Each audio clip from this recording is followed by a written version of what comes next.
반갑습니다. 선교학교를 통해서 우리 좋은 선교사님들의 말씀을 우리 많이 들었고요. 그 이후에 또 우리 곽희문 선교사님과 또 김지현 목사님을 통해서 여러분들이 탁월한 하나님의 말씀을 접하셨을 줄을 믿습니다.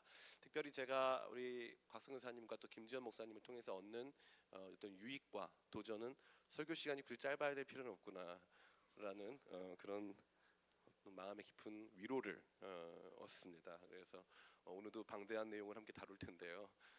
제 마음에 큰 용기를 가지고 오늘 왔습니다. 그래서 이제는 그런 거에 굴하지 말자. 여기는 교회다. 따라해 볼까요? 여기는 교회다. 여기서 말씀 듣지 어디서 말씀 듣겠습니까? 그렇죠? 그래서 그런 마음으로 제가 참 도전을 많이 받았습니다. 근데 또 제가 또 마가복음 강해를 하려다 보니까 한편으로는 그런 생각이 많이 들었어요. 우리 김지현 목사님이 여러분 잘 모르시겠지만 그 우리 대한예수교 장로회 총회에서 이렇게 발간하는 하나 바이블이라고 하는 우리 모든 우리 교단 소속의 아이들이 다 배우게 되는 그 교재 집필자예요.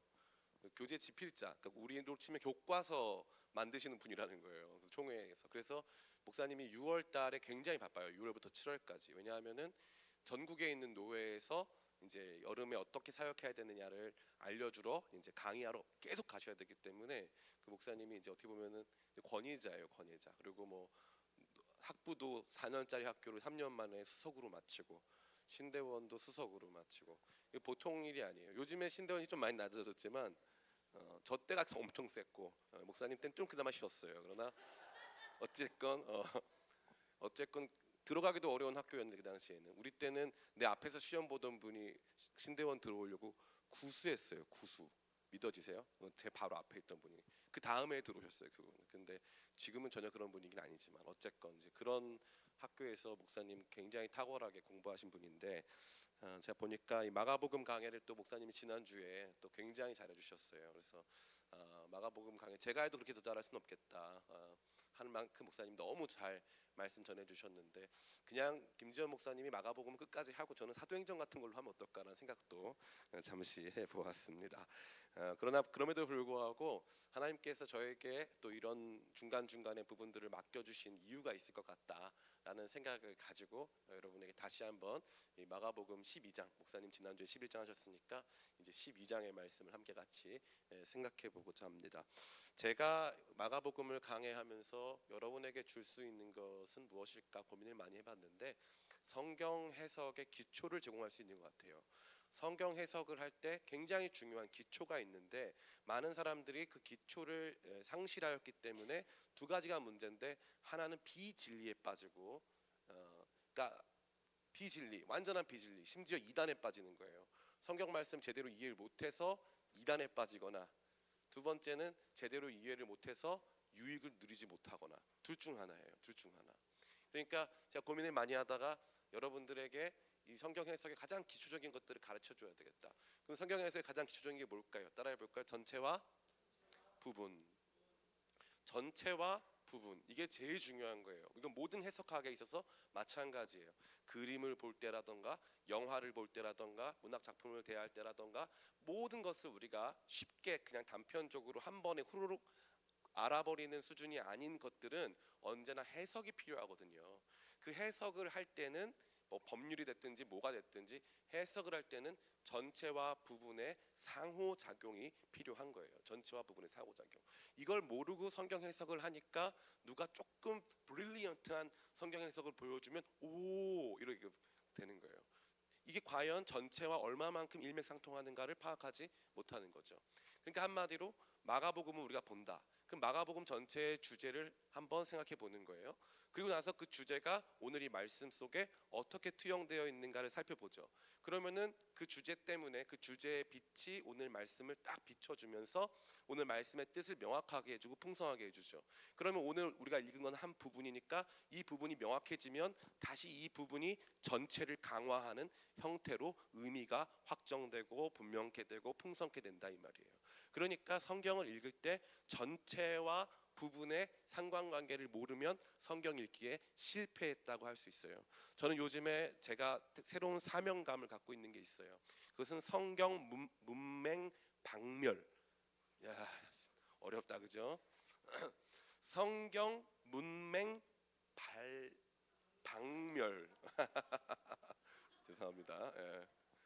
제 마음 많이 돌아다니고 있어서 지금 성경 문맹 박멸을 제가 꿈꾸고 있어요. 왜냐하면 이 코로나 기간이 지나고 나니까 뭐 많은 것들이 바뀌었어요. 그동안 제일 많이 바뀐 게 뭐냐면 집에서 여러분 집에 있으면서 활동 뭐 많이 했어요. 누워서 왜 그 핸드폰 보는 거 제일 많이 봤잖아요. 근데 그동안 이 미디어가 그동안은 거실 한가운데 있는 큰 TV를 같이 보는 형태였어요. 근데 거기서 보면은 이제 뭐 드라마는 뭐 40분짜리, 50분짜리 같이 보기도 하는데 요즘엔 어떻습니까? 요즘엔 다 짧아진 거예요. 그야말로 뉴 미디어의 시대죠. 뉴 미디어의 시대니까 단번에 이해가 가능한 것들만 보는 거예요. 더 깊이 있는 이해를 하고 싶어 하지 않는 거죠. 말씀을 통독하거나 정독하거나 말씀 전체의 내용을 개괄하는 것을 굉장히 불편해해요. 왜냐하면 받아들이고 싶지 않거든요. 그렇게 되면 무슨 일이 생길까요? 여러분들이 완전히 고립되는 거예요. 그럼 뭐에 고립이 될까요? 여러분의 세계에 고립이 되는 거예요. 여러분이 만들어 놓은 욕망의 세계에 여러분들이 고립되는 거죠. 여러분들이 소비하는 영상 컨텐츠나 여러분들이 소비하는 짧은 짤막짤막한 이야기나 메시지를 주고 있는 것들은 그저 단순히 여러분 안에 들어와 여러분의 욕망을 극대화하고 여러분의 욕망을 공고히 하는 데에 어떻게 보면은 자원으로 쓰임 받는다는 거죠. 그래서 하나님 말씀이 들어와서 내 생각과 마음이 하나님께서 원하시는 것으로 다시 포메이션 돼야 되는데 만들어져야 되는데 폼 미쳤다 이런 말 있잖아요. 그 폼 미쳤다 제가 농담으로 들은 것 같지만 일단 설교의 일환입니다. 옆 사람 같이 보면서 폼 미쳤다.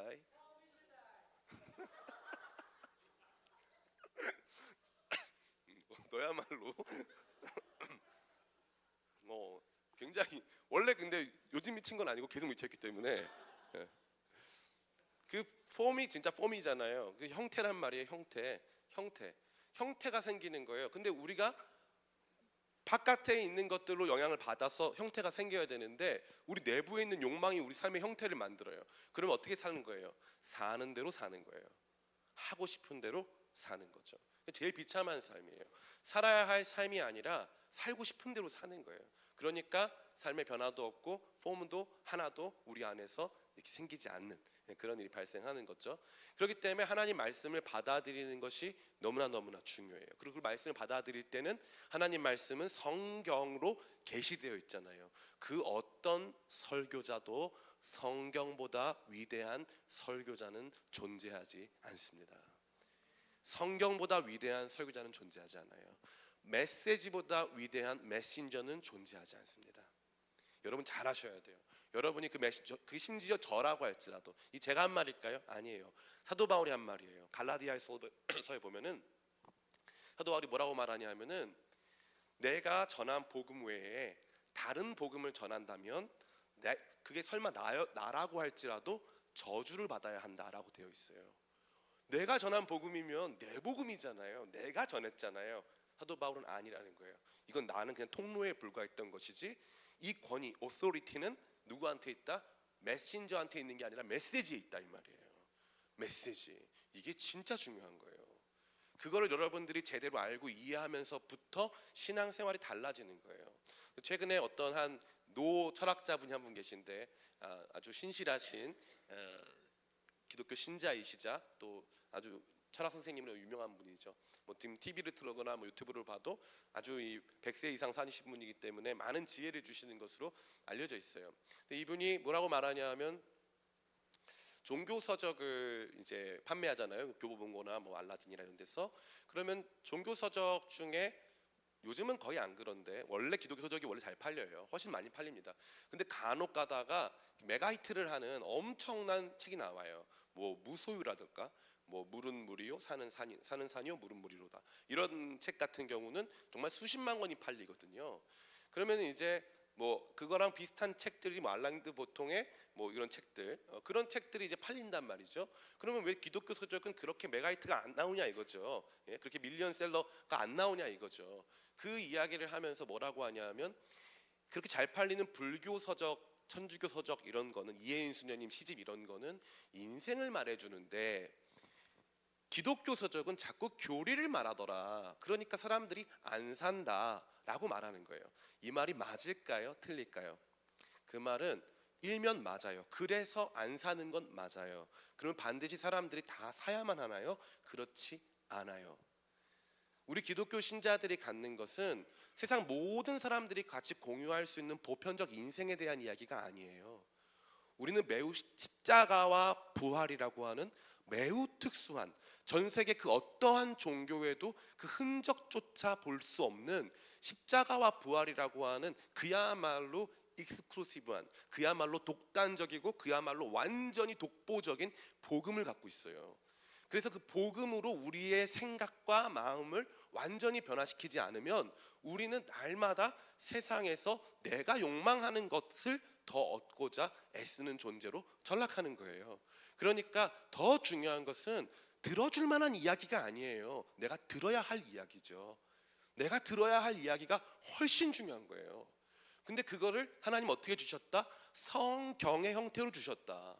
여러분이 붙잡고 씨름하고 싸우고 뛰어들었다가 잠깐 지쳤다가 다시 또 뛰어들고 해야 하는, 끊임없이 싸워야 하는, 여러분들이 연주해야 하는 악보, 여러분들이 살아야 하는 삶의 지침, 여러분들이 치열하게 싸워야 하는 현장은 바로 성경이다 이 말이에요. 성경 문맹들은 이걸 모르는 거예요. 그러니까 목사님 오늘 나한테 필요한 말씀을 주세요. 제가 우리 교회 뭐라고 했습니까? 송구영신 예배 때 말씀, 저희가 보면은 다른 교회 말씀 뽑기 이런 거 하잖아요. 그죠? 우리 교회도 이제 앞으로 하려고 그래요. 그래서 어떻게 할 거냐면은 말씀 뽑기 나오면은 이제 앞에 이렇게 뽑는 게 있어요. 그러면 손을 넣고 딱 뽑으면 성경 66권이 나오는 거예요. 여기 성경이 써 있어. 하나님이 올해 당신에게 주신 말씀 딱 66권. 이렇게 대박 사건. 이거 다 읽어야 돼. 1년 1도 가자. 1년 1독은 가자. 기본 깔고 가자. 우리 진짜 성경 문맹 벗어나자. 박멸하자. 지금 교회 지금 후암동에 바퀴벌레가 많아요. 지금 그거 박멸할 게 많습니다. 우리가 지금 바퀴벌레도 박멸하고 지금 성경 문맹들도 물러가야 돼요. 지금 자꾸 이 사단은 우리 가운데 와서 야, 성경 어려운 거 모르려고 알려고 하냐. 예, 근데 그렇지 않아요. 이거 알기 시작하면 그 다음부터 달라져요. 그 다음부터 여러분들 그 다음부터 기도가 달라지고, 예? 삶의 방향이 달라지고. 근데 이거를 제가 보니까 제가 그동안 너무 여러분들을 순하게 순한 맛으로 다뤘어. 근데 안 되겠다. 이제는 매운 맛으로 다뤄야 되겠다. 그러니까 왜냐면 곽희문 선생님이 오고 나서 여기는 교회다. 이거 너무 좋은 워딩이에요. 너무 좋은 코트예요. 여기는 교회다. 여기는 교회다. 내가 못할 게 뭐 있냐 이런 생각을 하면서 오늘 함께 이 말씀 자꾸 나누려고 하는데, 지난주 말씀 예수님께서 예루살렘 입성하셨고 또 성전에 들어가셔서 성전 청결케 하시는 사건이었습니다. 그 뒤에 연이어서 등장하는 여러 가지 이 논쟁들과 논쟁의 중심이 되는 오늘 이 서기관과 예수님께서 나누신, 사실 논쟁은 아니고 어떻게 보면 일종의 이제 배틀, 서로 자화자찬하는 배틀 같은 느낌의 이런 배틀인데, 한번 이 말씀이 어떤 뜻인가, 또 이게 뭐가 독특한가 한번 살펴보면서 정말 이 말씀을 통해서 하나님께서 보이기를 원하시는 것들 보고 그것을 우리 삶에 적용할 수 있는 저와 여러분 다 되시기를 예수님의 이름으로 축원합니다. 아멘. 오늘 본문에 들어가면서 우리는 몇 가지 중요한 내용들을 좀 짚어나갈 필요가 있습니다. 첫 번째, 논쟁과 질문의 책 마가복음. 땅 이렇게 나온다고요? 안 보일 텐데 우리 친구들이. 제 얼굴이 안 보인다 할지라도 괜찮은데 요것만 잘 보이게 해주세요. 지금 이런 게 10개 나가거든요. 그러니까 혹시 괜찮으시다면 이게 굉장히 중요합니다. 이거 없으면 저 끝나는 거예요 오늘. 우리 앞에 이렇게 서로 열심히 깔았는데 난리 납니다 지금. 그냥 뒤에 까만색 처리해 주세요. 뭐 저 안 나와도 돼요. 자, 마가복음은 논쟁과 질문의 책이에요. 그래서 다른 어떤 복음서보다 질문하고 논쟁하는 장면이 아주 많이 등장합니다. 질문하다의 헬라어 이 단어는 헤페로타오라고 하는데, 누가복음에서 17번, 누가복음이 복음서 중에 4복음서 중에 제일 깁니다. 목사님 마태복음이 제일 긴데요. 28장까지 있고 누가복음 24장까지 있는데요. 근데 여러분 놀라지 마세요. 누가복음 1장은 몇 절까지 있습니까? 80절까지 있어요. 그래서 분량으로 보면은 누가복음이 마태복음보다 훨씬 깁니다. 그 장을 잘 봐야 돼요, 여러분. 속으면 안 돼요. 장 안의 내용을 잘 봐야 됩니다. 근데 그렇게 이 긴 누가복음에 질문하다라는 단어는 17번 등장해요. 두 번째로 긴 마태복음에는 8번, 요한복음은 질문하다가 한 번 등장합니다. 근데 놀랍게도 마가복음은 제일 짧은데 25번 등장하는 거예요. 그러니까 그만큼 마가복음은 질문을 많이 해요.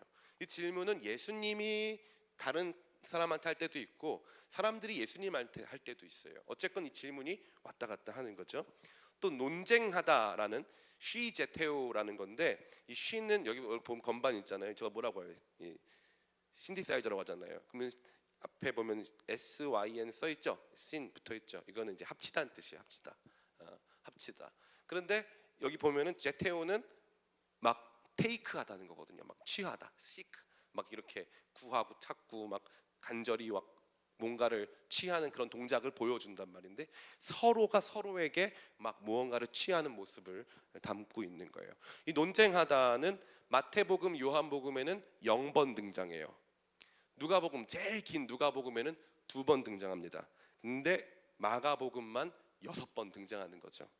그러니까 마가복음이 보여주는 전체적인 그림은 뭐냐 하면, 예수님이 굉장히 바쁘게 일하시면서 사람들과 끊임없이 상호작용, 인터랙션, 상호작용을 하시고 서로 계속해서 뭔가를 이야기 나누고 논쟁하는 그림을 보여준다 이 말이에요. 예수님은 질문하고 사람들 답하고, 사람들은 질문하고 예수님 답하시고 서로 논쟁하는 장면을 막 끊임없이 보여준다 이 말이죠. 그러한 이 논쟁의 책 마가복음, 질문과 논쟁의 책 마가복음이기 때문에 예수님께서 성전 입성하신 다음에 성전 청결을 깨끗하게 쫙 하고 나니까 사람들이 딱 다가와서 이제 드디어 예수님을 향한 논쟁, 토론 배틀이 시작됐습니다. 그래서 그 성전 입성 후의 토론 배틀 첫 번째는 권위 논쟁입니다. 혹시 지금 띄워주실 수 있을까요? 예. 안 되면 안 된다고 X 표시 해주세요. 제가 박수 한번 쳐주세요. 우리 미디어 팀 대박 사건. 이 짧은 시간에 이걸 어떻게 해냈어? 너무 멋있어. 귀합니다. 자, 권위 논쟁입니다. 누가 너에게 이 성전에서 이렇게 활동할 수 있는 권위를 주었느냐 하는 논쟁이죠. 마가복음 11장 27절 37절까지인데 여기 보니까 이 논쟁을 이끈 대상들이 나와요. 그 사람들은 바로 누구냐 하면은, 같이 한번 읽어볼까요? 대상 옆에 같이 있습니다. 시작. 대제사장들과 서기관들과 장로들이 나와. 그래서 이 사람들, 대제사장, 서기관, 장로들, 이 세 사람들이 굉장히 중요한 사람들이에요. 첫 번째, 대제사장들은요, 그야말로 성전의 주인과 같은 사람들이에요. 성전에서 일어나는 모든 활동을 관장하고 성전에 있어서의 가장 강력한 권위를 갖는 사람들이 바로 대제사장들이에요. 그다음에 서기관들은 이러한 모든 일들에 대해서 이론적인 서포팅을 해주는 학자 집단이라고 할 수 있어요. 율법 학자로 주로 많이 번역이 됩니다. 장로들은 국회의원 정도로 생각하면 됩니다. 그러니까 정치 권력자, 또 지식 권력자, 종교 권력자들이 다 함께 나와서 도대체 우리는 정치 권력, 종교 권력, 지식 권력이 다 있는데 당신들은 무슨 권력, 예수님 당신은 무슨 권력으로 와서 성전에서 지금 이런 행동을 하십니까?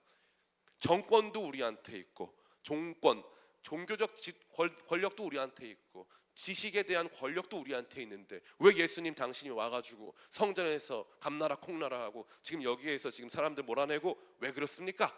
라고 하는 엄청난 질문을 한 거죠. 이건 단순 질문이 아니라 거의 협박이고 엄청난 수준의 공격이라고 할 수 있습니다. 그래서 그 내용은 무엇이었습니까? 보니까 예수님은 성전 청결을 행할 수 있는 권위가 있는가? 이걸 말하고 있는 것이고, 핵심은 성전을 주관하는 그들 자신도 권위를 가지지 못하여 백성들의 눈치만 보고 있음을 폭로했어요. 왜냐하면 예수님께서 무슨 권위가 있냐고 했을 때 예수님이 뭐라고 했냐면, 그러면 세례 요한의 권위는 어디 있느냐? 세례 요한은 하늘로부터냐 사람으로부터냐? 그러면은 이 사람들 생각으로는 세례 요한은 하늘로부터 온 사람이 아니거든요. 백성들이 이렇게 하니까, 말하는 백성들이 굉장히 추종하니까 어쩔 수 없이 사람들이 인정해주고 있다고 보는 거예요. 그런데 그랬다가는 백성들이 일어나서 자기들 죽일 수 있으니까 무서워서 말을 못해요. 그러니까 예수님도 나도 말하지 않겠다고 말씀하시죠. 그 말은 뭐예요? 종교 지도자, 정치 지도자, 지식 지도자, 이 모든 권력을 가진 사람들 실상 권력이 있는 거다 없는 거다? 없는 거다. 없는 거다. 그래서 이 사람들을 뭐라고 하냐면 따라해볼까요? 어려운 말이에요. 따라해볼까요? 섭정이에요. 섭정 뭐냐면 여러분 나중에 보면은 그 반지의 제왕 혹시 봤다? 반지의 제왕. 골룸만 기억하는 사람도 있죠. 제가 봤는데 내용 기억 못하고 계속 골룸만 기억하고 골룸 이것만 계속하는 친구, 연약한 친구들이 있는데요. 예. 제가 요즘에 저 오늘 그런 거 절대 안 보는데 그 메추리 오남매인가 장삐쭈 씨 봤는데 그 고블린들이 되게 힘들게 사는 걸 보여주더라고요. 울 뻔했어. 고블린한테 연민 느껴가지고 막 울 뻔했어요. 근데 뭐 반지의 제왕에 보면은 이 등장하는 내용이 뭐냐면은 바로 왕의 귀환이 있죠. 거기 보면은 거기 다스리고 있는 섭정이 있어요. 섭정. 그 사람은 진짜 왕이 아니거든요. 그런데 이제 이 왕이 돌아오잖아요. 그죠? 왕이 돌아와서 다시 왕권을 회복하는 내용이죠. 그래서 이 톨킨도 사실 크리스찬이에요. 그 J.K. 톨킨, 이 톨킨도 크리스찬이고 C.S. 루이스, 나니아 연대기 C.S. 루이스도 똑같이 크리스찬이에요. 그래서 거기는 빼앗겨진 왕권을 다시 되찾는 내용이 똑같습니다. 예. 그래서 나니아 연대기에서는 아슬란이라고 하는 사자 왕이 돌아오잖아요. 그죠? 정말 멋있는 내용인데 이 사람들 지금 성전 지키고 백성들 자기가 완전히 통솔하고 있다라고 믿고 있는 이 종교 권력자, 정치 권력자, 지식 권력자들 이 사람들 모두 사실 권력 없다 이 말이에요. 이거 폭로된 거죠. 두 번째, 포도원 비유. 포도원 비유는 무엇이냐면은 여기는 예수님께서 뭐라고 말씀하시냐면은 정확하게 예수님께서 그들에게라고 말씀하세요. 그들이라고 하는 것은 앞에 등장했던 대제사장, 서기관, 장로들을 말하는 거죠. 이 세 부류의 사람들에게 예수님께서 말씀하시는 거예요. 한 사람이 포도원을 만들어 놓고 소장농들에게 그 포도원을 맡기고 떠났어요. 그래서 소장료 일부를 받으려고 했단 말이죠. 이 사람이 다 조성해 놓은 것이고 이 소장농들은 이것에 대한 주권이 없습니다. 그런데 소장료를 좀 받고자 사람을 보냈는데 계속 그 사람들을 돌로 치거나 막 죽이거나 막 그래요. 그러니까 마지막에 누굴 보냅니까? 아들을 보내요. 아들을 보내면 죽이지 않겠지라고 생각한단 말이죠. 그리고 죽이지 않겠지라고 생각해가지고 아들을 보냈는데 그 아들을 죽입니다. 아들을 죽여요. 그 이야기가 바로 포도원 소장농의 이 비유입니다. 여기 보면은 성격은 권위 논쟁에 대한 예수님의 대답이에요. 니네가 권위 얘기했지. 이 권위 얘기해 줄게. 내가 바로 포도원 만든, 다시 말해 이스라엘을 만드신 이스라엘의 하나님, 그 하나님의 아들이야. 근데 너희가 나 죽일 거야. 그 얘기 하시는 거예요. 예수님이 진짜 권위를 가지고 계셨고 근데 너희는 권위가 없는 너희는 나를 죽일 거야 라고 말씀하시는 거죠. 그러니까 갑자기 이 사람들이 너무 화가 나가지고 예수님 잡으려고 했는데 백성들이 무서워서 하지 못해요. 그래서 권위 논쟁과 이 포도원 소장농의 이야기는 딱 하나예요. 왜냐하면 백성들을 두려워하였으므로 똑같아요. 똑같은 패턴이에요.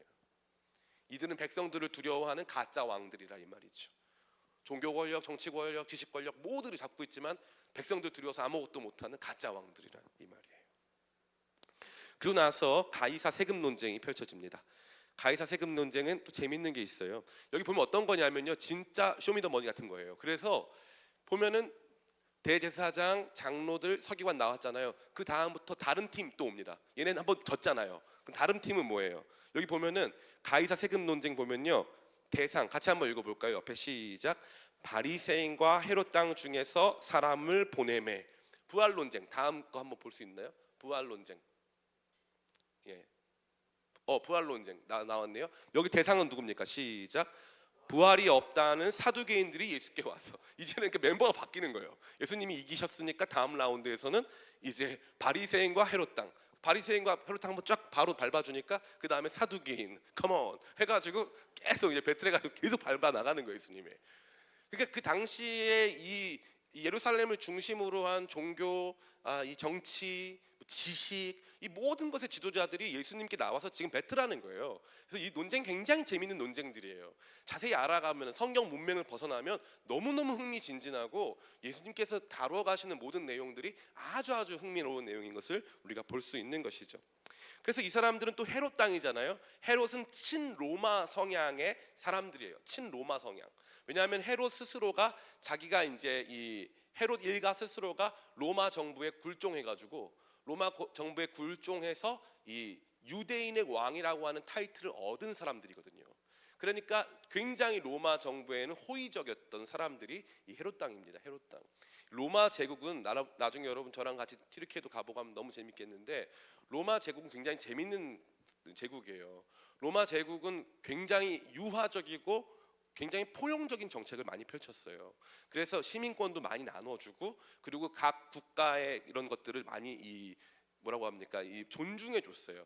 그래서 이제 재밌는 게, 여러분 아주 유명한 신발 브랜드 중에 페라가모라는 신발 브랜드 있잖아요. 이게 이제 버가모 왕국이라는 데인데, 이 버가모 왕국이 굉장히 큰 왕국인데, 버가모 왕국이 로마랑 꽤 멀어요. 그런데 로마 제국이 너무 통치가 아름다우니까 스스로 굴종을 해요.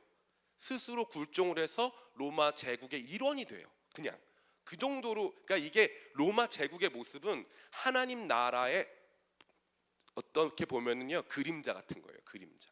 로마 제국의 모습을 잘 보면 거기 안에 예수님께서 왜 하필이면 로마 제국 시대에 이 땅 가운데 하나님 나라를 말씀하셨는가를 보여주는 장면들이 너무너무 많습니다. 어찌됐건 이 헤롯 당들을 중심으로 한 사람들이 이 가이사에게 세금을 바칠 거냐 안 바칠 거냐, 이 이야기를 하는 거죠. 예수님 너무 멋있는 게, 우리 지난주에 우리 김지현 목사님 말씀하셨잖아요. 그 당시의 화폐, 데나리온 같은 화폐에는요, 로마 황제의 얼굴이 새겨져 있어요. 그리고 어차피 로마 황제의 얼굴로는 성전세를 지불할 수가 없습니다. 성전세를 지불할 수가 없어요. 그러니까 완전히 다른 두 개의 세계라는 거예요.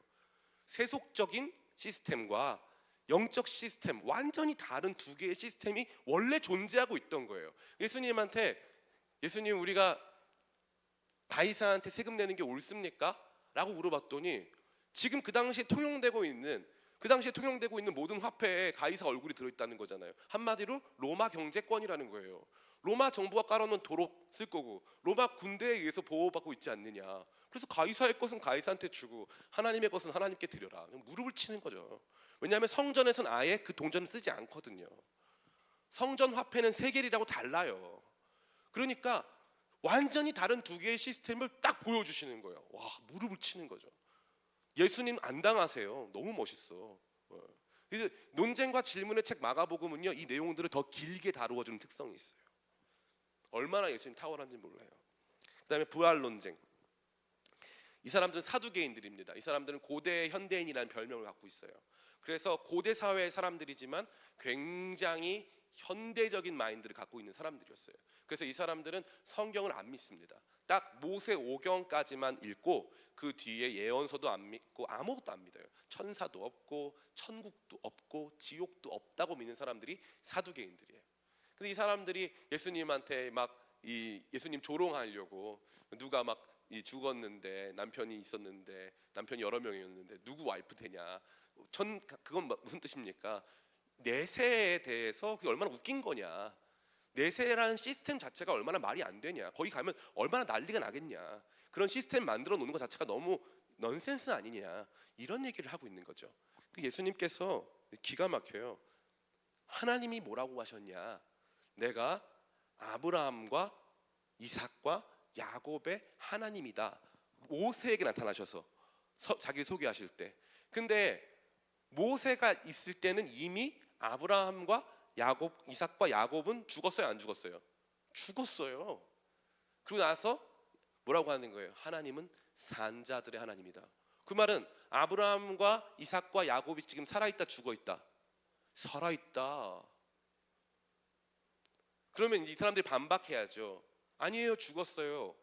그럼 하나님 죽은 자의 하나님이시네. 그러면 백성들이 가만히 있을까, 안 가만히 있을까?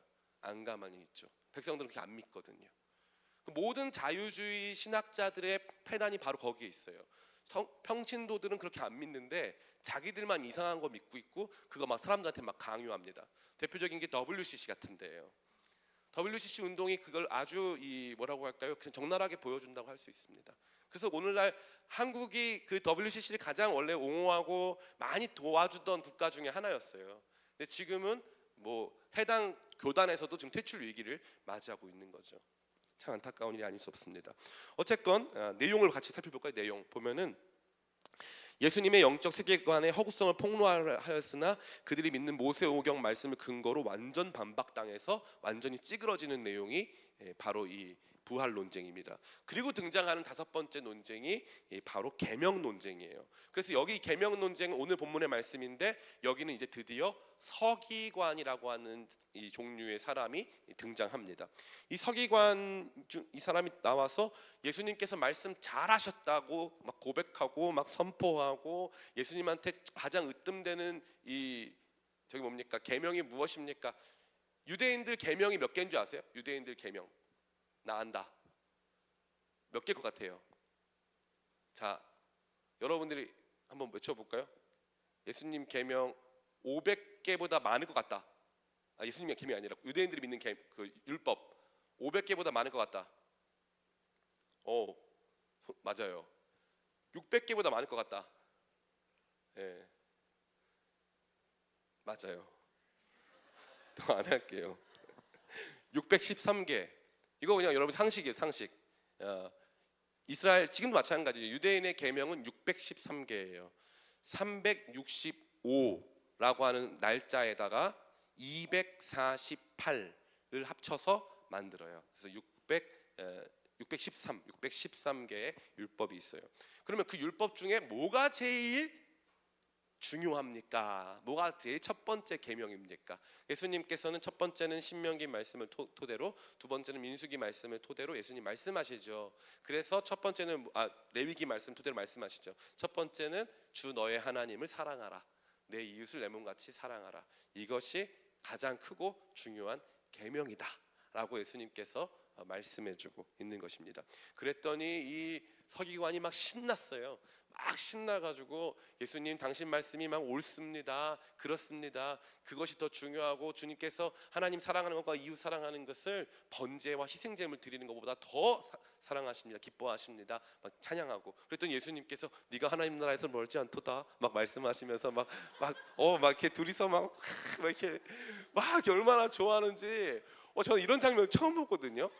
제가 이게 너무 신기해가지고 다 찾아봤어요. 마태복음에 딱 이 천국의 서기관이라고 하는 표현, 천국의 서기관은 옛것과 새것을 갖고 오는 자다라는 그 표현 빼고 그 어디에서도 서기관이라고 하는, 특별히 시작 성경에서 복음서에서 서기관이 긍정적으로 묘사된 적이 없습니다. 근데 여기에서만 가장 길게 가장 문제시되는 서기관 이 사람들에 대해서 특별히 예수님께서 그 서기관에 대해서 엄청나게 칭찬하시면서 네가 하나님 나라에서 멀지 않다 막 이런 칭찬을 퍼부어 주셨죠. 그럼 잠깐 여기서 우리가 멈추고 그 다음에 그럼 이렇게 논쟁 다음에 이 계명 논쟁이 제일 중요한 논쟁이에요. 사실 모든 것의 완성입니다. 그 뒤에 보면은 논쟁 이후에 예수님께서 두 가지 이야기를 더 말씀하세요. 첫 번째는 무엇입니까? 서기관들의 한계예요. 혹시 오늘 본문 35절 37절 준비됐으면 한번 띄워봐 주시겠어요? 12장 35절 37절 준비가 됐을까요? 제가 읽어드리겠습니다. 나오면 중간에 같이 한번 읽어볼까요? 시작. 예수께서 성전에서 가르치실세 대답하여 이르시되 어찌하여 서기관들이 그리스도를 다윗의 자손이라 하느냐? 다윗이 성령에 감동되어 친히 말하되 주께서 내 주께 이르시되 내가 내 원수를 내 발 아래 둘 때까지 내 우편에 앉아 하셨도다 하였느니라. 다윗이 그를 주라 하였은즉 어찌 그의 자손이 되겠느냐 하시니 많은 사람들이 즐겁게 듣더라. 아멘. 잘 보세요. 이 말씀 띄어놔 주세요. 여기 보면은 예수님께서 어찌하여 서기관들이 이렇게 너희한테 다윗이 그리스도가 다윗의 자손이라고 말하느냐라고 말씀하시죠. 그러고 나서 예수님께서 굉장히 어려운 질문을 던지세요. 시편에 나와 있는 내용인데 주께서 내 주에게라고 돼 있잖아요. 그럼 주주죠. 주주 클럽. 그죠? 첫 번째 주가 아멘 하지 마. 이거 아멘은 아니야. 이거 주께서 내 주에게잖아요. 그러면은 이 시편은 누가 지었어요? 다윗의 시예요. 그러면 주께서 주라는 분이 한 분 계시고 또 나의 보면은 주께서 내 주께 이르시되라고 되어 있어요. 그런데 웃긴 거는 다윗의 주가 있다는 거죠. 그런데 그가 어떤 거냐면 내가 내 원수를 내 발 아래 둘 때까지 내 우편에 앉아 있으라 하셨다 하였느니라. 그러면 다윗에게도 주가 있다는 거예요. 그러면 이 주는 원수를 발 아래 둘 때까지 하나님 우편에 앉아 계신 주님이란 뜻이에요. 이 주는 다윗의 자손이라고 명명되어 있는데 사실 다윗의 주님이에요. 그러니까 이거 어떻게 설명할 거냐 이거죠. 사람들이 야 그러네, 우리 서기관들한테 한 번도 못 들어봤는데, 지식의 권위자들한테 한 번도 못 들어봤는데, 말씀 가르쳐 주시는 사람들한테 한 번도 못 들어봤는데 사람들 충격 먹고 있는 거예요. 굉장히 엄청나게. 두 번째, 예수님께서 서기관들의 한계에 대해서 지적하시며 말씀하시죠. 우리 38절로 43절까지 말씀, 제가 한 절 여러분 한 절 같이 읽겠습니다. 예수께서 가르치실 때 이르시되 긴 옷을 입고 다니는 것과 시장에서 문안받는 것과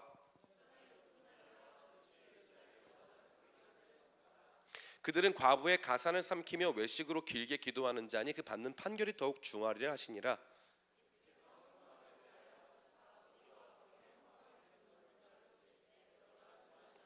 한 가난한 과부는 와서 두 렙돈 곧 한 고드란트를 넣는지라. 같이 읽겠습니다. 아니군요. 한번 여러분 읽으세요. 시작.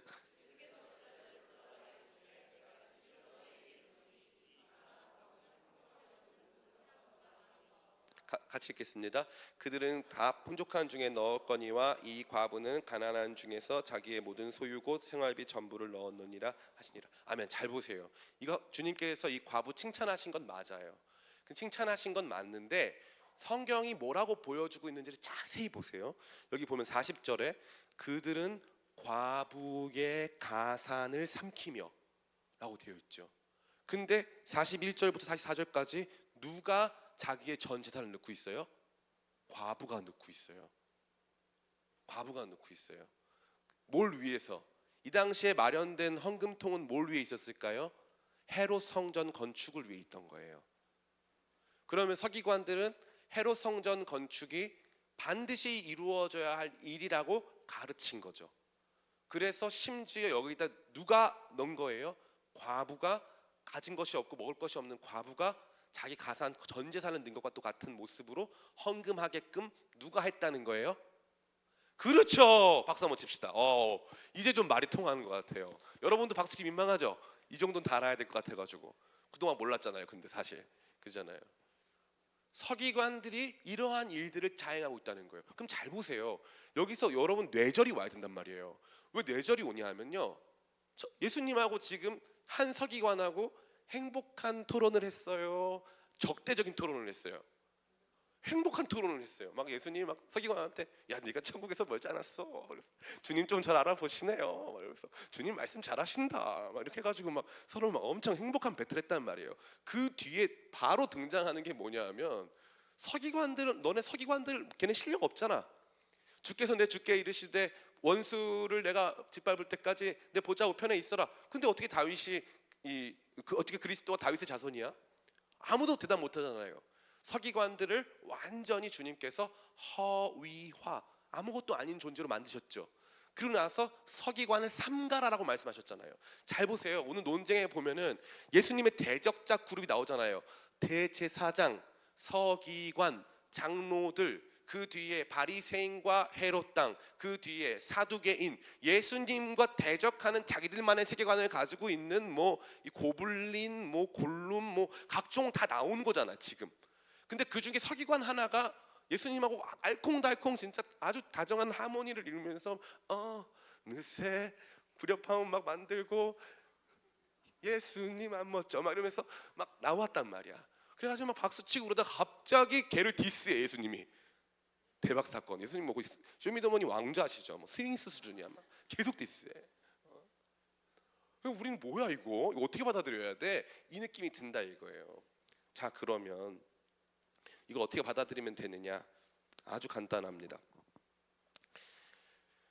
우리 네 번째 독특한 서기관 그거 한번 보여주세요.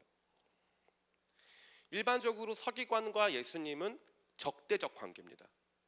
적대적 관계. 예수님에 대해서 끊임없이 책 잡고 사람들에게 있어서 예수님을 악평하는 존재가 서기관들이에요. 예수님을 사실 뒤에서 조종해서 사람들 죽이게, 예수님 죽이게 한 사람도 바로 서기관입니다. 서기관은 안 좋은 사람들의 대명사고 특별히 예수님 대적자의 대명사라고 할 수 있어요. 예수님과의 호의적 토론이 이루어졌어요. 그리고 나서 예수님은 그에 대해서 긍정적 평가를 내리시는 것 같아요. 네가 하나님 나라에서 멀지 않았다라고 말씀하시는 것 같아요. 그런데 그렇지 않아요. 이거는 단순히 서기관들을 긍정하시거나 그 특정 서기관이 완전히 복음의 내용을 깨달았다고 말씀하시는 게 아니에요. 그래서 이 서기관, 이 독특한 서기관은 이른바 기능이 있어요. 무슨 기능이냐? 해석 포인트 첫 번째입니다. 제가 읽어드릴게요. 이 서기관은 예수님에게 주어진 모든 논쟁과 질문에 대해서 완전한 대답을 주고 계시다는 사실을 확증해주는 존재예요. 서기관 하나가 예수님 대답 너무 잘하시네요. 예수님 말씀 맞습니다. 율법에서 가장 중요한 것에 대한 분명한 토대를 저와 함께 공유하실 수가 있네요. 예수님 말씀 틀린 거 하나도 없네요라고 말을 해주는 존재로서 이 서기관이 여기에 기능하고 있다 이 말이에요. 그런 면에서 아주 중요한 존재예요. 아주 중요한 존재입니다. 두 번째, 이 서기관이 말해주고 싶은 것은 무엇이냐 하면 지금 앞서서 등장하는 모든 내용들이 예수님의 율법과 관련된 내용, 말씀과 관련된 내용이에요. 이 말씀과 관련된 모든 내용에 대해서 예수님께서 정리하시는 내용이 사실은 양자 모두가, 이 토론을 벌이고 있는 양자 모두의 커먼 그라운드, 양자 모두가 함께 싸울 수 있는, 같이 공유할 수 있는 것인데 바로 율법의 핵심은 하나님 사랑과 이웃 사랑이라 이거예요.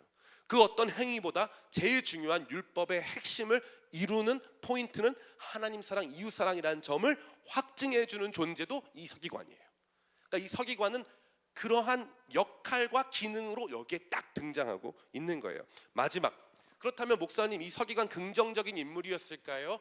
예, 긍정적이지만 완전한 인물은 아니에요. 이 서기관은 하나님 나라에 매우 근접하였으나 아직 완전하지는 않아요. 왜 그렇습니까? 예수님 이렇게 말씀하셨을 거예요. 예수님은요, 예수님 우편에 계셨대요. 십자가 옆에 달렸던 강도에게도 오늘 네가 나와 함께 낙원에 있을 거라고 말했어요. 그런데 이 사람에게는 뭐라고 말씀하셨습니까? 네가 하나님 나라에서 멀지 않도다. 그러면 이 사람이 하나님 나라에 멀지 않도다 하는 게 이 사람이 들어왔다는 거예요? 아직은 아님이란 뜻이에요. 아직은 아니라는 거예요. 하나님 나라의 신비한 비밀을 네가 어느 정도 이해할 수 있는 토대까지 접근했지만 아직 네가 완전히 들어올 수는 없었어. 이 말씀 하고 계신 거예요. 이게 굉장히 중요한 포인트예요. 예수님이 모든 것의 정답과 해답을 제대로 말씀하시는 분, 그리고 바로 율법의 핵심이 하나님 사랑과 이웃 사랑에 있었음을, 마지막 세 번째는 이 사람이 온전한 사람이 아니라 아직 불완전한 존재였음을 보여주기 위해서 서기관들은 아무리 예수님하고 호의적으로 해도 완전한 존재가 아님을, 완전한 깨달음의 존재가 아님을 보여주는 단계예요. 이 다음부터가 중요합니다. 이 다음이 오늘 저와 여러분들이 나눠야 될 말씀의 핵심이에요. 저는 부디 여러분들이 앞으로도 설교를 들을 때 제가 지금까지 한 내용들이 생략되고 앞으로 할 내용들, 제가 지금부터 할 내용들이 훨씬 재밌고 훨씬 신나고 훨씬 은혜가 되거든요. 이 부분들만 들으려 하는 태도를 버리시길 축복합니다. 이 앞의 이야기를 들어야 뒤에 적용이 확실해집니다. 확실해져요. 자, 적용 포인트 첫 번째 무엇입니까? 같이 한번 읽어볼까요? 시작. 예수님은 모든 논쟁의 승리자이시며 모든 질문의 정답이십니다. 이걸 보여주고 싶은 거예요. 서기관도 찬양할 만큼 예수님이 모든 질문, 모든 논쟁에 예수님이 승리자시고 해답이라 이 말이에요. 예수님이 승리자시다. 여러분들이 제기할 수 있는 모든 영적인 질문들, 아까 보니까 논쟁의 내용들이 주로 뭐였습니까? 여기 보니까 우리가 영적 세계에 대한 이야기도 있었죠. 예? 뿐만 아니라 이 권위와 관련된, 예수님이 어떤 권위를 가지신 존재인가, 이런 내용도 존재했죠. 그럼 모든 것들 안에 예수님만이 우리 가운데 제기되어지는, 또 예수님에게 제기되어지는 모든 논쟁과 질문의 유일한 승리자요 해답자가 되신다는 것을 말씀해주고 있는 거예요. 얼마 전에 무주에서 CCC 전국 수련회가 열렸어요. 비 많이 오는데 열렸습니다. 주최 측 추산 8,000명 왔다고 하더라고요. 해외에서도 외국인 400명도 동참해가지고 CCC 이 캠프가 열렸다고 합니다. 우리 교회도 CCC 시맨들 있죠. 본인 시맨이었다. 우리 두 명 앞뒤로 한 분 계신데요. 우리 고성민 회장님은 시맨이 부끄럽습니까? 당당하죠. 예. C맨이었거든요. C맨. 예. 학점이 C는 아니고 학점 의외로 D맨이고 죄송합니다. 예. 그 이해한가요? 설마? 미안하고요. 예. C맨들 수련회 때 뭐 합니까? 그 마지막 날 하나요? 아니면은 그 김중곤 목사님 계실 때 여러분이 없었죠? 그때는 그거 뭐 하죠? 백문일답을 해요. 백문일답. 그러면은 답은 정해져 있죠. 예. 앞에서 선창자가 이 시대의 진정한 평화의 완성자는 그러면 예수 그리스도. 우리의 진정한 위로는 예수 그리스도. 내 마음의 진정한 치유자는 예수 그리스도. 우리의 모든 인생의 질문과 모든 논쟁과 복잡한 모든 생각의 승리자, 모든 논쟁의 승리자시고 모든 우리의 질문의 해답자가 되시는 분이 바로 예수님이라는 거예요. 그래서 이 서기관이 하는 대답이 언제나 그와 관련돼 있어요. 재밌죠? 제가 읽어드릴게요. 28절. 서기관 중 한 사람이 그들이 변론하는 것을 듣고 예수께서 잘 대답하신 줄 알고 나와. 그죠? 예수님께서 잘 대답하신 줄 알고 나와. 32절. 서기관이 이르되 선생님이여 옳소이다. 하나님은 한 분이시요 그 외에 다른 이가 없다 하신 말씀이 참이니이다. 예수님의 말씀에 대해서 아멘으로 화답한 거죠. 아멘. 예수님은 우리의 아멘이세요. 아멘. 여러분 인생의 문제도 마찬가지예요. 예수님께 던져지는 모든 질문에 대해 예수님 다 대답을 주십니다. 제가 그랬어요. 저는 예수님께 던지고 싶은 질문이 너무 많았어요.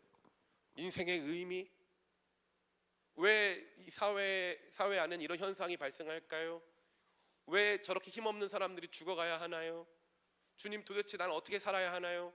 그 모든 것에 대한 우리 우주 안에요. 제가 여러분들에게 꼭 말씀드리고 싶은 게 있는데 과학자들 이거는 제가 열심히 나름대로 탐구를 해봐도 어차피 과학자 자기들도 모르는데 되게 아는 척 많이 하는 거 있더라고요.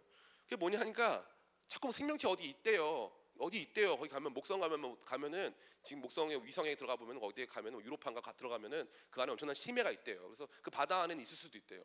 어디 있냐고요, 도대체. 어디 있냐고. 그럼 거기 가면은 작은 형태의 생명이 있을 수 있대요. 어디 있냐고요. 어디 있냐고. 만에 하나 이 넓은 우주에 생명체가 아예 없다면 그럼 우리가 던져야 될 질문은 뭐예요? 우리는 왜 여기 있는가? 우리는 왜 여기에 이런 모습으로 있는가? 왜 우리는 이 땅에 지구에 존재하면서 지구를 파괴해야 살 수 있는 존재인가? 우리밖에 없는데 왜 사랑하지 못하는가? 우리는 왜 우리가 필요한 것 이상의 것을 욕망하는가? 왜 우리는 누군가를 미워하는가? 폭력은 왜 존재하는가? 우리는 왜 죽어야 하는가?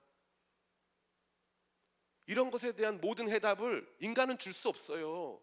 그걸 끊임없이 발견하고 있는 거예요. 끊임없이. 그 벽에 또 근데 그들의 아집이 얼마나 크냐면요. 있다는 거예요. 넓으니까 있대요. 나중에는. 넓으니까 있고 넓어서 있는데 갈 수는 없으니까 일단 모르겠대요. 얼마나 비겁해요. 넓으니까 있대요. 있을 거래요. 하나님께서 우리를 만드셨다고 생각하지 않아요.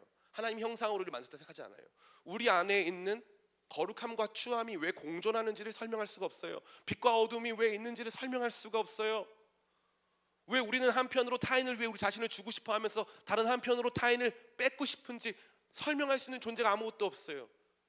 성경이 말해주고 있고요. 예수님께서 그것을 말해주고 있어요. 우리 안에 있는 죄와 또 하나님께서 우리를 향해서 가지신 마음을 예수님께서 다 말씀하신다고요. 예수님이 정답이에요. 예수님이 해답이에요. 예수님 우리한테 그 답을 주기를 원하시는 거예요. 지금도 마찬가지. 지금도. 저 여러분이 예수님이 여러분이 모든 인생의 전 지구의 모든 문제에 모든 논쟁에 예수님이 해답이심을 기억하시기를 축복합니다. 예수님이 해답이에요. 우리 가운데 있는 one answer, 우리 가운데 the only one answer, 하나밖에 없는 바로 그 대답이 예수님이에요. 여러분 하나님께 묻고 싶죠? 뭘 제일 많이 묻고 싶어요? 제식이 하나님한테 뭘 제일 많이 물어보고 싶어요? 아마 이런 걸 거예요. 제가 다른 대답 나올까봐 바로 차단을 하는 거죠. 아마 이런 걸 거예요. 막 이렇게 제 시기의 질문은 아마 이런 걸 거예요. 하나님 저를 사랑하시나요? 이런 거 맞죠? 그거 하려고 그랬었죠. 아멘. 아멘. 맞아요. 제 시기는 그걸 물어보고 싶었던 거예요. 하나님 저를 사랑하시나요? 그럼 하나님 뭐라 어떻게 하실까요? 하나님 별로 말씀이 많이 없으시잖아요. 목사님 하나님 말씀이 많이 없으신 것 치고 성경 66권 주셨어요. 그런데 하나님께서 많은 말보다 하나님 나 사랑하냐고 물어보면 하나님께서 십자가를 보여주실 거예요. 이만큼 내가 내 아들을 너를 위해서 십자가를 지게 했어. 그냥 목숨만 빼앗은 거 아니야. 널 위해서 피땀 눈물 다 흘려야 했고 많은 고난 당하고 십자가 너 죄짐을 위해서 내 아들이었어. 내 아들이야 라고 보여주시는 거예요. 예수님이 여러분 실존에 여러분이 그렇게 원하는 누군가 나를 사랑하고 나를 가치 있게 여겨주는 그것을 향하여서 하나님께서 우리 가운데 주신 한 가지 답, 바로 그 답이 예수님이에요. 예수님을 여러분의 인생의 답으로 삼기 시작하면 여러분 절대 틀릴 수 없어요. 아멘. 절대 틀릴 수 없어요. 절대 틀릴 수 없는 답. 그 답을 가지고 인생의 모든 문제를 풀면 되는 거예요. 근데 그 답을 우리가 가지하지 않고 그 답이신 예수님을 제대로 보려 하지 않는 거죠. 그러나 오늘 이 말씀은 웅변적으로 여러 논쟁을 다 격파하시면서 마지막으로는 적으로부터 인정받으시는, 적으로부터 찬양받으시는, 적으로부터 그 모든 말씀이 하나도 틀림이 없음을 공인받으시는 그 예수님, 그 예수님이 바로 우리 주님이신 줄 믿습니다. 우리의 영원한 해답이 되시는 분, 모든 논쟁의 승리자가 되시는 분, 많은 고민의 승리자가 되시는 분. 제가 여러분 이 말씀 정말 드리고 싶은 말씀이 많아요. 여러분이 생각하는 사회 문제, 여러분이 생각하는 자연 기후 환경의 문제, 모든 문제 안에 예수님이 해답이십니다. 예수님이 해답이에요. 왜 선교사들이 인류의 유일한 피스메이커입니까? 인류의 유일한 해답이 되시는 예수님을 전하기 때문이에요. 인류는 가난의 문제를 해결했습니까? 해결하지 못했습니다. 아까 인간 증발 이야기, 예수님의 사랑밖에 없어요. 인류는 다 해결할 수가 없어요. 오직 예수님만이 해결자이십니다.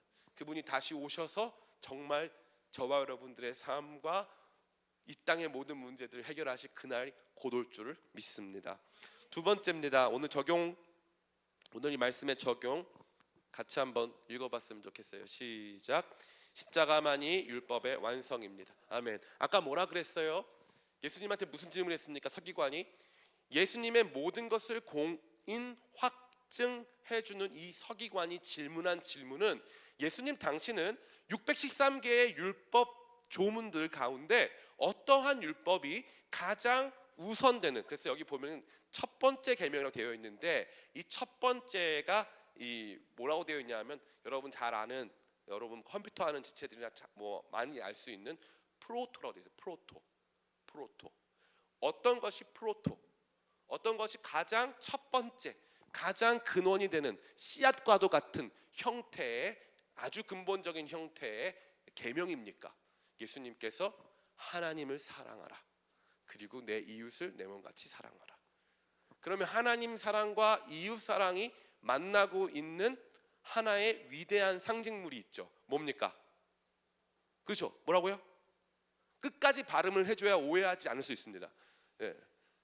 하나님 사랑과 이웃 사랑이 가장, 이 정도면 진짜 벌써 다 나왔어요. 진짜 요거 했는데 안 나오면 진짜 이거 완전히 문맹도 이런 문맹이 없는 거야. 그죠? 하나님 사랑과 이웃 사랑이 상징적으로 정말 찬란하게 보이는 상징물은 뭡니까? 십자가예요. 우리는 십자가를 자랑합니다. 예수님 입장이 돼보는 거예요. 예수님께서 십자가를 거부하실 수 있을까요? 없을까요? 있었죠. 예수님은 너무 힘들어서 겟세마네에 올라가셔서 기도하셨죠. 이 잔을 내게서 옮기시옵소서. 그러나 아버지께서 원하신다면 제가 이 잔을 마시겠습니다. 말씀하시잖아요. 그렇죠? 예? 아버지의 뜻이라면 내가 가겠습니다. 누구를 사랑했기 때문에? 하나님 아버지를 사랑하시기 때문에 무엇을 다해? 마음과 뜻과 힘과 생명을 다해서 우리 예수님께서는 하나님 아버지에 대한 사랑을 보이셨죠. 그리고 근데 하나님 아버지를 향한 이 사랑이 궁극적으로 누구한테 유익이 됐어요? 많은 사람들에게 유익이 됐죠. 그러니까 이 십자가는 그야말로 하나님 사랑과 이웃 사랑을 있는 그대로 보여주는 율법의 완성 그 자체다라는 것을 알 수가 있는 거예요. 제가 로마에 가가지고 바티칸 투어를 했습니다. 바티칸 투어를 해보면은 정말 좋은 게 많아요. 뭐 거기 들어가 보면은 여러분 잘 아는 미켈란젤로 있잖아요, 그죠? 거기 보면 천지창조 그림 있잖아요, 그죠? 더 실링이라고 하는데 얼마나 위대한 그 천정 화면 그냥 이름 자체가 더 실링이에요. 바로 그 천장. 너와 내가 다 아는 바로 그 천장 있잖아, 이 뜻이에요. 얼마나 위대한 그림이면. 근데 그것도 막 보고요. 거기 라오콘 군상이라고 하는 진짜 말도 안 되는 막 그 이 조각상이 있어요. 막 그것도 보고 온갖 막 신기한 거 다 봅니다. 가보면 사람들은 그래요. 목사님 로마 가서 바티칸 투어 하면서 너무 좋으셨겠어요. 너무 좋았어요.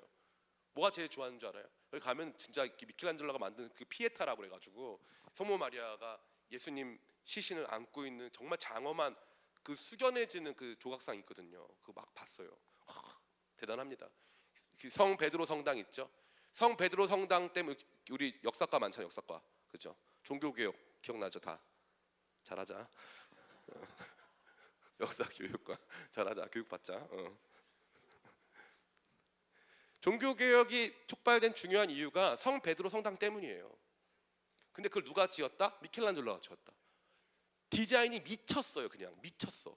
말로 할 수가 없습니다. 제가 거기서 제일 좋았던 건 뭔 줄 알아요? 여기 진짜 교회 아니구나. 그거 본 거. 아, 여기 진짜 교회 아니구나. 자세히 봤어요. 공부 많이 해가서 자세히 봤어요. 아, 이거 진짜 교회 아니다. 진짜 교회 아니었어요. 세상 그 무엇과도 바꿀 수 없는 예수 그리스도의 피 묻은 십자가. 보석으로 칠해도 그 광채를 다 보일 수 없고, 아름다운 실크로 치장한다 할지라도 그 사랑의 따뜻함을 다 보일 수 없는, 전 지구의 역사 중에 가장 아름다운 하늘과 땅이 만나고 하나님을 향한 사랑과 이웃을 향한 사랑이 온전히 펼쳐지는 그 위대한 십자가. 그 십자가에 대한 이야기, 그 십자가를 향한 진정한 마음이 없는 그야말로 휘황찬란한 짝퉁의 천지였다. 물론 인문학적 소양과 안목으로는 얼마든지 기쁘게 몇 번이건 더 볼 수 있어요. 저보고 또 가라면 또 갈 수 있어요. 그런데 그게 교회라든가 영적이라든가 복음적이란 그 어떠한 앞에 형용사가 붙는다면 저는 그곳을 결코 허용하고 싶지 않아요. 영적 공간도 아니었고 복음적 공간도 아니었어요. 율법은 십자가에서 완성됩니다. 저는 여러분들이 그 십자가의 위대함과 찬란함을 날마다 경험하게 되시기를 축복합니다. 거기에서 하나님을 향한 사랑, 그리고 거기에서 이웃을 향한 사랑이 다 보여져요. 그 십자가를 바라볼 때 우리도 하나님을 향한 사랑을 갖게 되고, 우리도 그것을 하나님을 향한 사랑을 보이시는 예수님처럼 이웃을 사랑하게 되어지는 위대한 역사가 있다는 것입니다. 여기 재미있는 것은 이 서기관이 왜 하나님 나라에 가까워는 졌지만 하나님 나라에 왜 못 들어갔을까요? 이 사람은 율법의 첫 번째 계명, 제일 되는 계명이 하나님 사랑과 이웃 사랑이라는 점은 알았어요.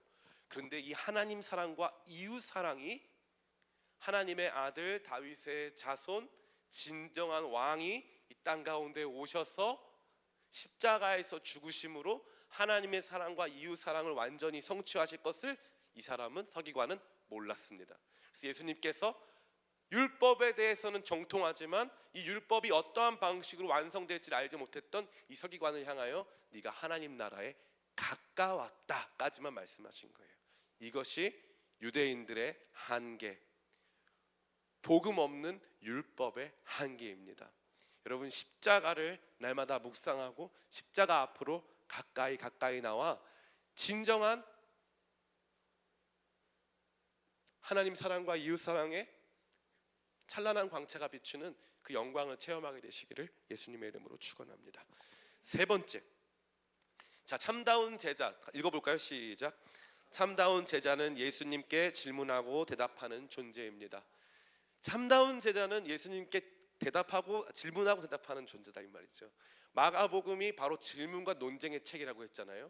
그리고 그 질문과 논쟁의 완성본이 바로 가장 높은 계명이 뭐냐라고 하는 거기서 끝났어요. 목사님, 왜 거기서 끝났어요? 여러분 오늘 본문 읽어보세요. 거기서 끝났어요. 34절 같이 읽습니다. 시작. 예수께서 그가 지혜의 대답함을 보시고 이르시되 내가 하나님 나라에서 멀지 않도다 하시니 그 후에 감히 묻는 자가 없더라. 이 말씀이 얼마나 위대한 표현이냐면은 그 후에 그가 묻지 않았더라라고 하면은 이 서기관이 물어보지 않은 거잖아요. 근데 그게 아니에요. 그 후에 묻는 사람이 없더라. 이게 뭐라고 해요? 전문 용어로 게임 끝. 시마이. 뭐 다른 뭐가 있어? 쫑? 뭐 또 뭐 있어? 뭐 하여튼 그런 거예요. 끝났어. 앞에 11장부터 시작된 어마어마한 폭풍같이 몰아치던 모든 논쟁과 질문들이 계명 논쟁을 끝으로 끝나버렸네. 그럼 최종 논쟁이었네. 맞아요. 최종 논쟁이었어요. 최종 논쟁에서 예수님 승리하셨고 서기관은 예수님께 찬양 올려드리고 예수님 짱입니다. 옳습니다. 참입니다. 아멘. 막 서기관인데 고블린이 막 골룸이 막 찬양하고 막 이런 거예요. 진짜로. 그런 정도 수준으로 예수님께서 옳은 말을 말씀하셨죠. 이 그림을 보여준 이유가 뭘까요? 제가 아까 뭐라 그랬어요? 처음에 성경 읽는 방법은 전체와 부분이라 그랬어요. 마가복음 전체의 주제는 제자도예요. 제자. 그래서 진짜 제자의 모습은 무엇이냐? 예수님께 질문하고 예수님께 답을 듣고 예수님 말씀입니다. 아멘으로 화답하고 예수님을 공인하고 하는 게 제자들의 완성된 모습과 다름 아니다. 그럼 제자들은 이렇게 한 적이 있을까 없을까? 질문한 적은 많아요. 근데 예수님 말씀이 오 참입니다 이런 적은 없어요. 예수님 말하면 다 쭈구리들이야. 가만히 다 이렇게 하고 있고. 뭐 오늘 너희 중에 하나가 나를 팔리라. 나는 아니지요. 그런데 여기 등장하는 이 서기관은 갑자기 하다못해 야 서기관들도 말씀에 은혜 받으면 그러더라야 이렇게 되는 거죠. 서기관들도 말씀에 은혜 받으면 야 예수님 말씀 보고 막 아멘 외치더라 이 말이죠. 진짜 제자는 질문하는 사람이에요. 여러분에게 묻고 싶어요. 여러분 질문해 본 적 있어요? 질문. 예수님께 질문해 본 적 있냐 이 말이에요. 질문하려면 뭐 해야 돼요? 기도해야죠. 기도해야 질문하는 거 아니에요. 그죠? 네, 기도해야. 여러분 기도할 때 주로 뭐 해요? 기도할 때 주로 구해요. 달라고. 근데 기도할 때 뭐 하는 사람이 없어요? 질문하는 사람이 없어요. 주님 저는 누굽니까? 저는 왜 태어났습니까? 저는 지금도 제가 하는 가장 큰 질문이 뭐냐 하면 주님 저는 누굽니까? 이 질문이에요. 제가 얼마 전에도 간증드렸다시피 저는 아버지가 없어요. 근데 제 꿈은 좋은 아빠가 되는 거였어요. 근데 우리 아버지는 고아여가지고 제가 쓰고 있는 이 성씨도 제 게 아니에요.